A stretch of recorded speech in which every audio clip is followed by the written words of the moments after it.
the teddy bear who guarded dreams.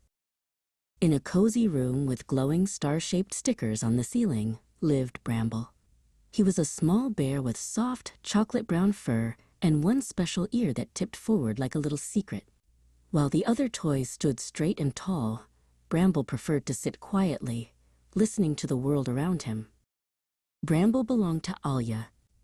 Every evening, when the sun dipped below the hills and the sky turned the color of a grape, Alia would scoop him up.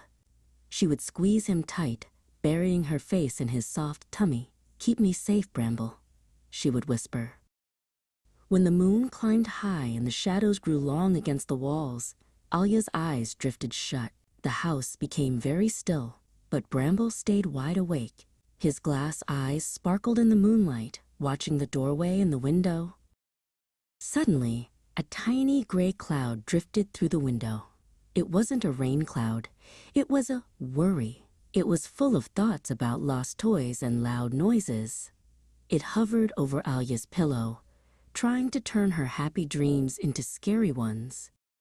Alia stirred in her sleep, her eyebrows bunching together.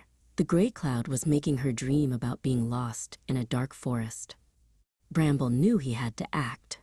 He puffed out his chest and stood as tall as a teddy bear possibly could. "Not tonight, Worry," Bramble seemed to say with a brave twitch of his bent ear. He stepped between Alia and the hovering cloud. He wasn't a giant bear, but his heart was filled with the courage of 1,000 bedtime stories. Bramble reached out and caught the gray cloud with his fuzzy paws. Instead of pushing it away, he gave the cloud a gentle, warm squeeze. He shared the warmth of Alia's hugs and the light of the stars with the shivering Worry. Under Bramble's kind touch, the Worry began to change. The gray faded into a shimmering gold. It popped and transformed into a beautiful, glowing butterfly that fluttered softly around the room. The rest of the night was filled with wonderful dreams of honey sunlight, flying kites, and fields of bluebells. Bramble sat back down in his spot, his bent ear twitching as he listened to the steady, happy rhythm of Alia's breathing.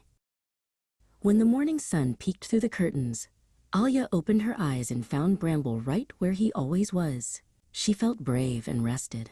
She gave him a big morning hug and whispered, "Thank you, Bramble." And Bramble just sat there, his bent ear holding all their secrets,